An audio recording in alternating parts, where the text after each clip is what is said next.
Assalamualaikum warahmatullahi wabarakatuh. Nama saya Aditya Mukti Pratama. Saya perwakilan dari kelompok 8. Akan membuka presentasi kami tentang mendistribusikan layanan melalui saluran fisik dan elektronik dalam kasus American Airlines. Pertama-tama saya akan memperkenalkan teman-teman saya. Yang pertama adalah Mas Agung Hadi Laksamana dan kedua adalah Ismail Abdau. Oke, lanjut ke pertanyaan yang nomor 1. Yaitu American Airlines dapat mendistribusikan tiketnya langsung melalui internet dan pusat layanan telepon miliknya sendiri secara efektif dan biaya. Jadi mengapa American Airlines harus menjual melalui agen perjalanan? Nah, poin pertama adalah meskipun para konsumen American Airlines ini sudah cukup banyak yang memesan tiket melalui layanan telepon, tapi masih ada juga konsumen American Airlines, yaitu para klien dari agen perjalanan ini dari kalangan bisnis. Mereka masih menggunakan dan percaya pada agen perjalanan dalam pemesanan tiket pesawat karena yang pertama adalah adanya akuntansi yang jelas, serta para agen perjalanan ini dapat membantu mereka atau pelanggan dalam menghadapi perjalanan yang rumit dan berubah-ubah. Nah, yang kedua, selain itu para konsumen saat itu sudah terbiasa dalam menggunakan yang namanya GDS. Nah, GDS akan terhubung atau digunakan oleh para agen perjalanan. Maka budaya dari pemesanan melalui agen perjalanan sudah sangat melekat pada saat itu. Itu saja dari saya.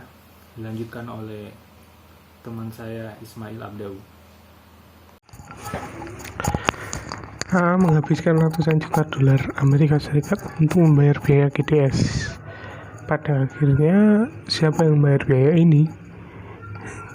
Dan bagaimana biaya ekonomis dibayar dalam saluran distribusi ini?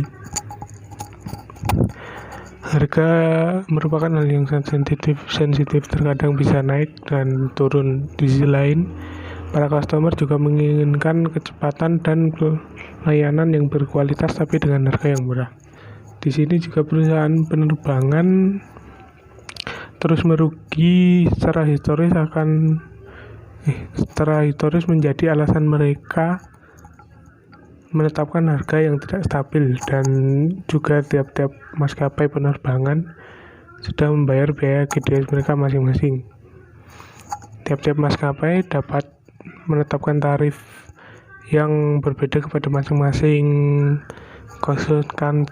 konsumennya dengan cara memberi fasilitas yang berbeda-beda juga.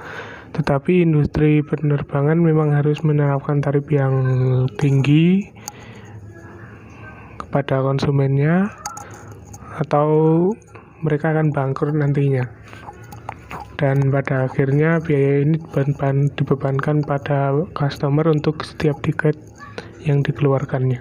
Selanjutnya nomor 3, dari perspektif GDS, teknik-teknik apa yang dapat digunakan untuk mempertahankan dan melindungi model bisnis yang ada saat ini.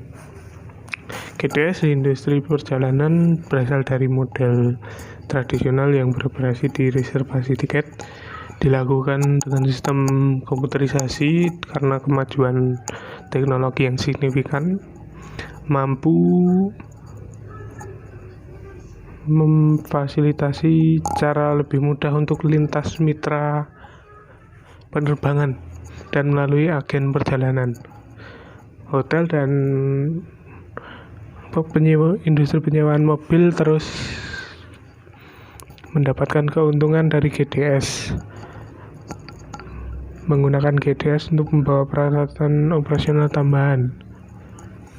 GDS di sini berguna untuk mempermudahkan jangkauan global menggunakan jaringan yang ada dan biaya rendah.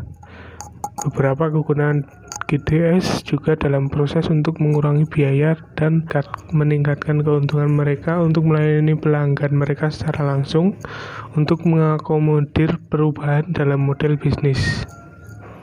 Saya Bung Hadi Laksamana akan menjelaskan soal nomor 4, menjawab soal nomor 4, yaitu haruskah American Airlines mengimplementasikan programnya itu short premium policies?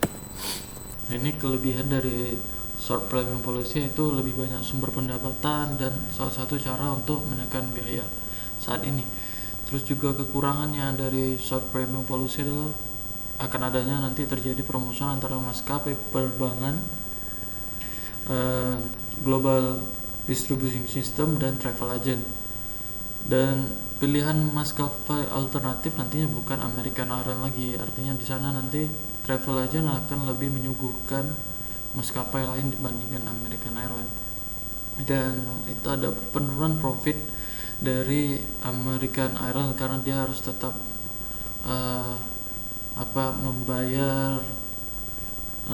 membayar penggunaan member dari global distribution system itu sendiri. Atau solusi lainnya, nah ini salah satu solusi ada 3 solusi yang saya simpulkan, yaitu American Airlines bisa membatalkan kebijakan short premium policy sambil mempertahankan hubungan dengan travel agent, tetapi membuat perubahan kecil dalam biaya distribusi. Misalnya kan saat ini yang nanggung itu American Airlines seluruhnya biaya GDS, nanti akan mungkin dibagi 50-50 atau seperti apa skenarionya. Terus American Airlines dapat tetap melaksanakan kebijakan short premium policy, mempertahankan hubungan agen perjalanan dan mengurangi biaya yang diberikan GDS terhadap membernya dengan menerapkan charge, yaitu biaya tambahan kepada konsumen, yang dimana travel agent tak perlu membayar tapi konsumen akan membayar fee kepada GDS. Atau lain lagi, yaitu American Airlines memiliki potensi untuk membuat their own GDS atau mampu membuat their own online booking system layaknya Google, yang seperti yang saya cari, yaitu membuat Google Flag Search. Walaupun Google Flag Search ini bukan berupa GDS, namun ada salah satu artikel yang menyimpulkan bahwa Google Flag Search ini juga merupakan ancaman untuk GDS karena dia